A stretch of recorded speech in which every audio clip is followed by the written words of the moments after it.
السلام علیکم ورحمۃ اللہ وبرکاتہ۔ مولانا احمد لاٹ صاحب کے ساتھ امریکہ میں ایک عجیب واقعہ، بہت ہی پیارا بیان۔ ہمارے چینل کو لائک سبسکرائب کیجئے، بیل آئیکن پہ کلک کیجئے۔ جزاک اللہ۔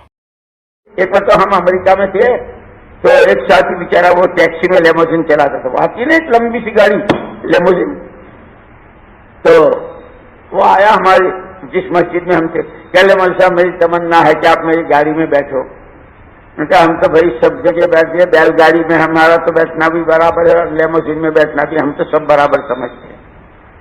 تو وہ ہمارے ایک ساتھی کا مول صاحب اپنا ساتھی ہے، ماشاءاللہ وقت بھی اچھا لگاتا ہے، گشتیں بھی بہت پابندی سے کرتا ہے اور دعوت کا کام بھی، اور بہت اچھا ساتھی ہے، بیچارے کا جی خوش ہو جائے گا۔ تو پھر مجھے حدیث یاد آئی کہ حضور اکرم صلی اللہ علیہ وسلم نے فرمایا ہے کہ ادخال السرور علی المؤمن صدقہ، کسی ایمان والے کا دل خوش کرنا صدقے کے برابر ثواب ہے۔ میں نے کہا چلو بھائی اس کا دل خوش ہو جائے گا، ہمارا حدیث پہ عمل ہو جائے گا۔ خیر ہم اس کی گاڑی میں بیٹھ گئے لیموزین میں، وہ اللہ کا کرنا، وہاں ایک اور گاڑی آگے اس کے باہر پیچھے سے آئی، وہ آگے نکل گئی، تو اس میں ایک میم صاحب بیٹھی ہوئی تھی اور اس کے برابر میں کتا بیٹھا ہوا تھا دوسری سیٹ پر۔ میں نے کہا بھائی ابھی دیکھ لے لیموزین کی حیثیت،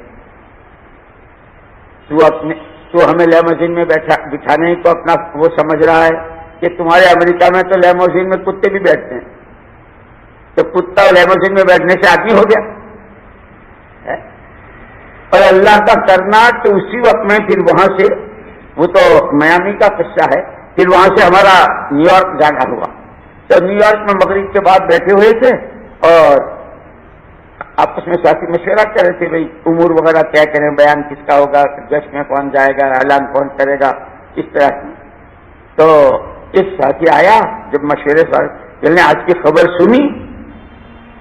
کیا خبریں تو بہت سب پرانی ہو گئی، اصل خبریں تو وہ ہے جو قرآن میں بھی ہے، تم جو سنا ہو جو پرانی ہو گئی۔ کہنے نہیں سنو تو صحیح، ملتا سے سنا دو کیا ہوتا۔ چل لگے یہاں نیو یارک میں ایک آدمی تھا بہت مالدار، اور یہ نہیں پتا تھا کہ بلینر ہے ٹریلینر ہے کیا ہے وہ، لیکن اس کے کوئی آگے تھا نہ پیچھے تھا، دولت بہت تھی۔ تو اس نے مرنے سے پہلے سارا اپنا جتنا پیسہ تھا وہ اس کا ایک کتا تھا اس کے نام بینک میں جمع کرا دیا کہ کتے، میں کہ لے بھائی امریکہ کا کتا ٹریلینر، امریکہ کا کتا لیموزین، امریکہ کا کتا کہ اس کا فلیٹ بھی الگ ہے، اس کا بنگلہ بھی الگ ہے۔ اسی لیے محمد رسول اللہ صلی اللہ علیہ وسلم جو زندگی، جو طریقے لے کر آئے ہیں کہ اتنے نورانی، اتنے روحانی، اتنے پاک، اتنے صاف، صحابہ کی زندگی پڑھو۔ ہماری اصل جو پڑھنے کی چیزیں ہیں وہ یہ ہے، اللہ کا کلام پڑھو، نبی کی سیرت پڑھو، صحابہ کے واقعات پڑھو، اولیاء اللہ کی زندگی پڑھو کہ اللہ اکبر۔ ایک مرتبہ ایک آدمی آیا، میں وہاں بنگلے والی مسجد میں بیٹھا ہوا تھا، تو ایک آدمی آیا، وہ غلطی سے ہماری مسجد کی سیڑھی چڑھ گیا، جانا تھا اس کو درگاہ شریف میں حضرت نظام الدین اولیاء رحمۃ اللہ علیہ کے ہاں، وہ بیچارے کو معلوم نہیں تھا، تو وہ ہماری مسجد میں آ گیا۔ تو ہمارے یہاں تو بھائی کوئی بھی آؤ، السلام علیکم، وعلیکم السلام، بھائی کہاں سے آئے؟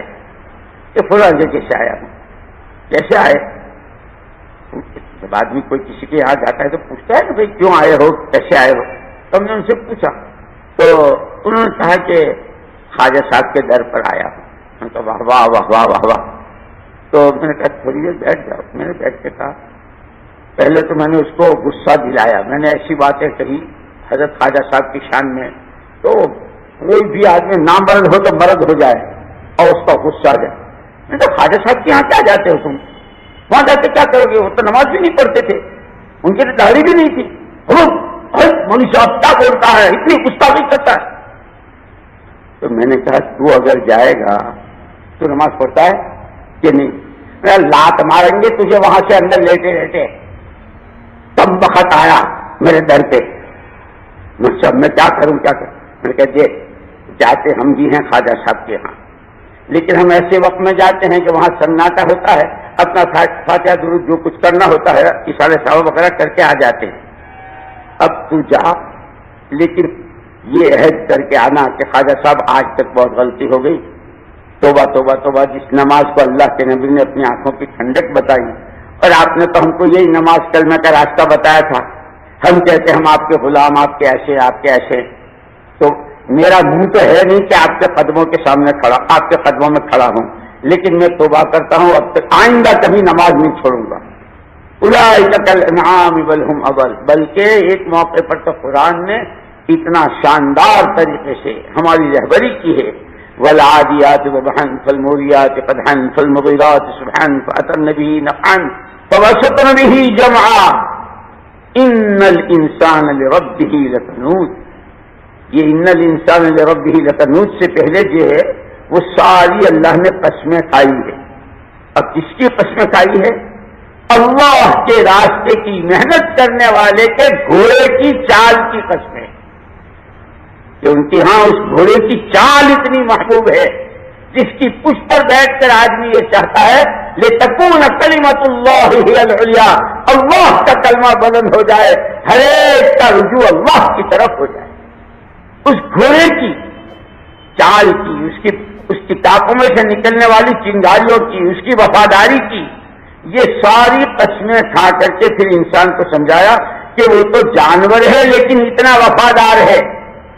آپ کو کبھی واسطہ پڑا ہو اگر گھوڑے سے، تو گھوڑے کی خاص عادت یہ ہے کہ میلوں کا سفر کر کے آیا ہو، تھک کر چور ہو، اور اپنے استبل میں اپنی گھوڑال میں لمبا لیٹا ہوا ہو گھوڑا، لیکن ذرا کسی آدمی کے چلنے کی چاپ سن لے فوراً کھڑا ہو جائے گا، یہ سوچتا ہوا کہ کہیں یہ آنے والا میرا مالک نہ ہو، اس کو میری ضرورت ہو۔ اور کتنی بے غیرتی کی بات ہے کہ وہ مجھے پڑا ہوا دیکھے، یہ گھوڑا سوچتا ہے کہ فوراً کھڑا ہو جاتا ہے۔ جب کبھی اس کو لگام دی جاتی کبھی انکار نہیں کرتا، فوراً منہ کھول دیتا ہے،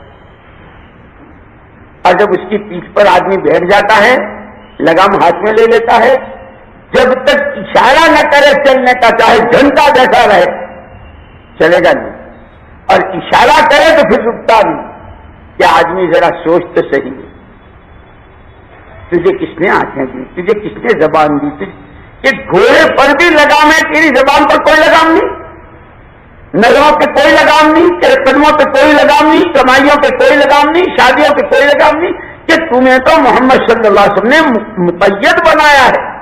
دین کس کو کہتے ہیں؟ دین کہتے ہیں پابندی کو، کہ آدمی کے دل، آدمی کا دماغ، آدمی کے ہاتھ پیر، آدمی ہر چیز پر پابندی ہو شریعت کی اور سنت۔ موقع موقع پر اللہ نے اپنا تعارف کرایا۔ اس کو میں کہہ رہا تھا کہ حضور اکرم صلی اللہ علیہ وسلم نے تو ایک ایک چیز بتا دی۔ جب تمہارے کاروبار ناجائز طریقے سے ہونے لگیں گے اور بیلوں کی دم پکڑنے والے بن جاؤ گے، زمینوں کے ٹکڑوں پر راضی ہو جاؤ گے، اور جو اصل تمہارا کام ہے، جس کے لیے تم محمدی کہلاتے ہو، جس کے لیے تم محمد صلی اللہ علیہ وسلم کے امتی کہلاتے ہو، اور قرآن نے تم سے یوں کہا ہے کہ کنتم خیر امتیں تو بہت گزری ہیں دنیا میں، لیکن اس امت کا کوئی مقابلہ نہیں کر سکتا، تمام امتوں میں سب سے اونچی ہو۔ کیوں؟ تأمرون بالمعروف وتنہون عن المنکر وتؤمنون باللہ، تمہاری خوبی ہی، تمہاری خیریت اور تمہارا خیر ہونا اس وجہ سے ہے کہ تم خود اپنی راہ بھلی چلو گے، تمہاری اپنی زندگی صحیح ہوگی اور تمہارے ہاتھوں لوگوں کو زندگی کی راہ دکھے گی، تم خود گناہوں سے بچو گے، غلط راہوں سے بچو گے، اور تمہارے ہاتھوں لوگوں کو غلط راہوں سے بچنے کی توفیق ہوگی۔ لیکن ساتھ کے ساتھ آپ نے علاج بتلایا، لا ينزعه حتى ترجعوا الى دینکم، وہ ذلت اس وقت تک عزت سے نہیں بدلے گی جب تک کہ دوبارہ دین کی طرف نہ آ جاؤ۔ تو میرے بھائیوں بزرگوں، جس طرح مولانا احمد لاٹ صاحب نے اپنی کارگزاری سنائی، اس سے ہمیں بہت ہی فائدہ ملتا ہے، اور اسی باتوں کو ہم اپنے اندر اور دوسروں تک پہنچائے تو بہت ہی دین کا کام ہوگا۔ اسی میں ہماری آخرت کی بھلائی ہے، اور دین کے کام کو زیادہ سے زیادہ پھیلانا چاہیے، کیونکہ بزرگان دین جو کام کرتے ہیں اس میں بہت ہی فائدے ہوتے ہیں اور ہماری آخرت کا ذریعہ بنتا ہے۔ جزاک اللہ، ماشاء اللہ، اور ہمارے چینل کو ڈیلی وزٹ کرے اور بیانات کو آگے تک پہنچائے۔ جزاک اللہ۔